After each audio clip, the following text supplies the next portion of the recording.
والصلاة والسلام على رسول الله وبعد.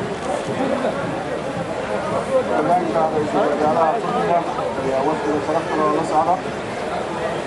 كذلك رئيس الوزراء أنا قسمها رئيس الوزراء وزيرنا ولبانها شرفتا بعض الصحافة سلاطين شعيرنا لما سوف يتنياشا وقم مجالة مقدشو وقفة غير مقدشو لصوماليا لمانبا وعن رأينا عليكم السلام والسلام الإسلام والسلام عليكم ورحمة الله وبركاته.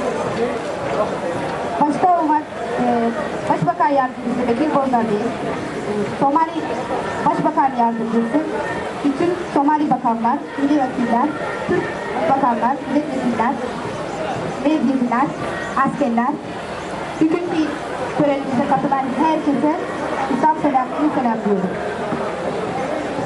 sidaas oo kale waxaan rabaa si gaar ah inaan kusoo dhaweeyo maareeyaha shirkadda Turkish Airways oo maanta duulimaadkeeda rasmiga ah ka bilowday magaalada Muqdisho.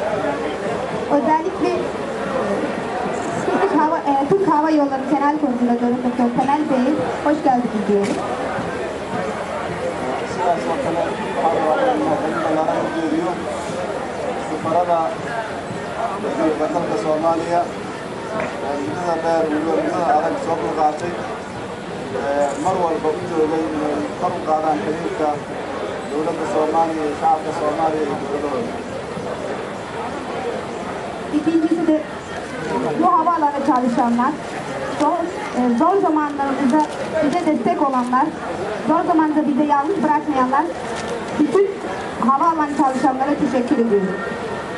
sida ogtihiin waa maalin taariikhi ah oo shirkad caalamigu ay bilowday duulimaadkeeda rasmiga ah Soomaaliya ka bilowday. Biliyorsunuz ki bugün bizim için çok özel bir gündü.